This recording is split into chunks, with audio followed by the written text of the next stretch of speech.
Hey HTDA, and this is a quick update on Distant Worlds. There was a huge update today, and well, it was about 3 pages long with a lot of text, so let me recap the most important things for you.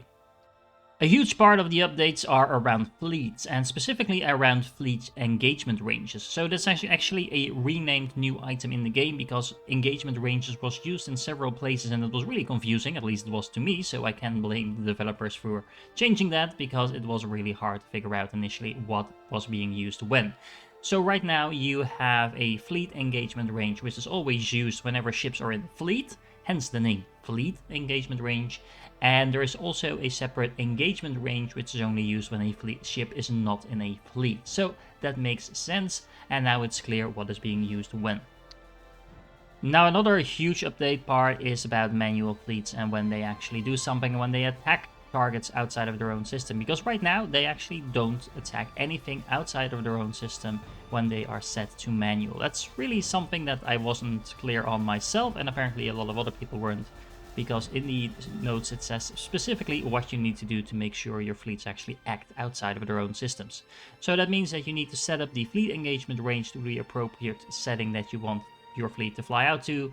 You need to make sure your fleet is not set to manual, so it needs to be on any of the automatic rolls. And third of all, and this is important, the military attack policy cannot be set to manual. So if you have that set to manual, your ships will never attack outside of their systems, because you told the game, I want to make sure I only assign my fleets myself when they are going to attack something. So those 3 things: set the range, set it to a roll, and have the military attack policy set to anything else than manual, and your fleets will actually start attacking by themselves outside of their own system.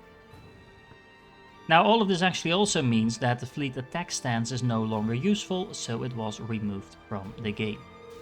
Now last but definitely not least about fleets, the ship behavior is actually changed as well. So fleets are now much better at judging when to refuel. They will sometimes even not refuel certain ships if they think they don't need those ships to complete their assignment. They are also better at, in general, guarding and defending targets. Before, they would sometimes just sit on their target, not defending or flying out to attack an incoming enemy, just because it wasn't attacking the target just yet. And last but also definitely not least about that, carriers won't actually jump away without their fighters anymore, and they will actually stop moving fast if they need to reload the fighters because they want to hyper jump. They will actually slow down their speed so the fighters can catch up. They will load the fighters and then they will start jumping. So no more carriers jumping off without their fighters.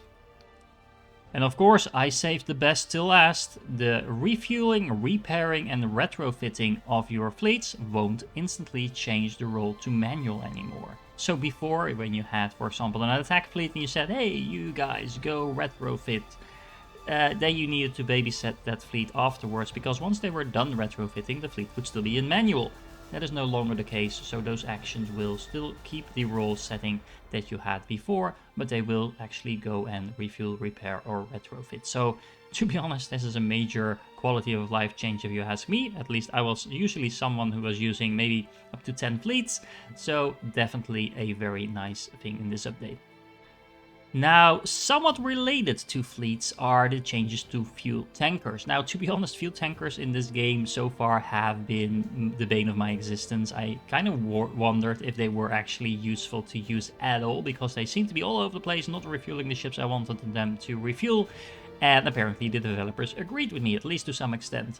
They will actually now stay automated in a lot of situations when they are part of a fleet, so rather than also going to manual when you set your fleet to manual and thereby not actually doing anything anymore, the rest of your fleet will be set to manual, but your fuel tankers will still be automated. So they will keep refueling your ships even when your fleet is on manual. That is a huge thing, especially if you like to micromanage your attack fleets and things like that. Your fuel tankers will actually still keep doing something. You can still set them to manual if you want, but you will have to select them one by one, because the developers assume that you do not want to micromanage a couple of hundreds of fuel tankers around your entire universe, and you probably don't want to do that anyway.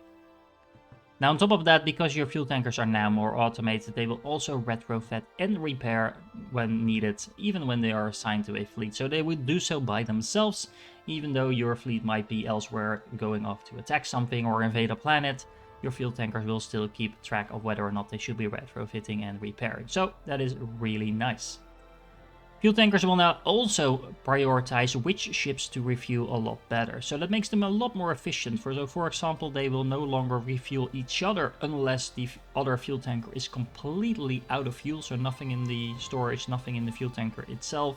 They are completely dead in the water, then they will get refilled, but otherwise they will leave each other alone. That saves them a lot of time, because especially if you have multiple fuel tankers refueling each other, yeah, that's not really efficient at all.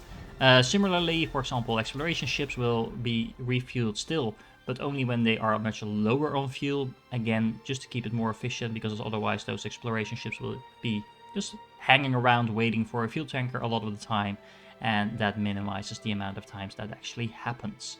So all in all, fuel tankers should be a lot more efficient and a lot more useful in your fleets now, and well, I might actually start building a lot more of them now.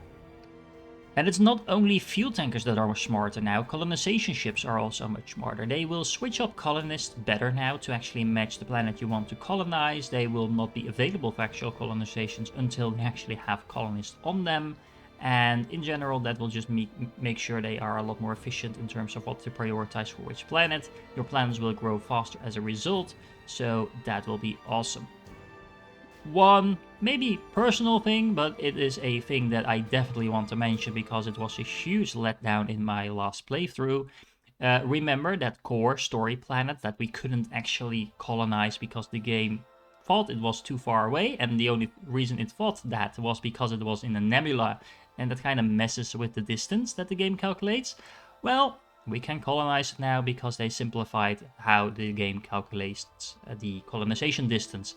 So this is a really good thing that they changed this, because it didn't make any sense in some situations, and like we saw in my playthrough, it could actually kind of break your game to some extent. So that problem is now completely fixed, I hope. And then last, there are a couple of minor changes, although they can be very much appreciated. So to the economy, there's a lot of small changes, nothing really major, but planets will now be more efficient in how they handle resources, what they request from where, how much they request, how much the actual transportation ships bring to them, and on top of that, how the luxury and population work together is a little bit more smoothed out. So your revenue growth on especially larger planets should be more smooth. It will not be decreasing, but it should actually still be increasing. It just increases a lot less fast maybe than it would do so before. So all in all, that's a lot more efficient now. Construction is also somewhat optimized, especially the ship construction in larger games should now be better. So there's not huge swings in how much cash you have on hand. The AI won't necessarily be building huge amount of ships at the same time anymore, but rather just spread it out more gradual, and thereby making it a little bit more predictable in terms of how many ships you get when. Now, the last thing they changed is especially important for people that were trying to like min-max the game to the extreme, and that relates to character skills. So before, characters with high skills, you could actually stack them up, for example, on a single planet, and you would get a huge bonus on that single planet, and well, you could really kind of break the game by doing so. Of course, it's a legal type of breaking the game because that was just how the game works, but they now changed that, so you will actually have diminishing returns on characters that have high skills. So that actually means it's now more efficient to spread those characters out across multiple planets, unless your planet is actually by far the highest production, for example, you want to buff that, then it could still be worth stacking one or two characters, but you will likely not be stacking all your major characters with a certain skill on one place anymore. That also applies, but in a different way, to spies. The spying missions will now actually be more difficult, and to be honest, spying was a little bit too good probably. It's still pretty good, but the success rate has gone down, and your spies will need a much higher skill level now to actually get a high success rate. So especially if you want to do those more complicated missions, make sure you have appropriate spy levels before you attempt them. Now that was it, guys. There is a lot of other stuff in the patch notes, but it mostly relates to minor things. A huge amount of tooltips was changed to clarify what works how.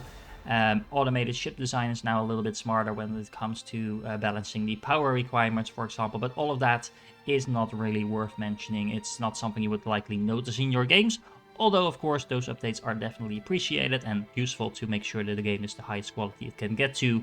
It's not really worth your time and attention. So I hope you found this summary useful. If you did, make sure you like and subscribe, and I will catch you in the next one.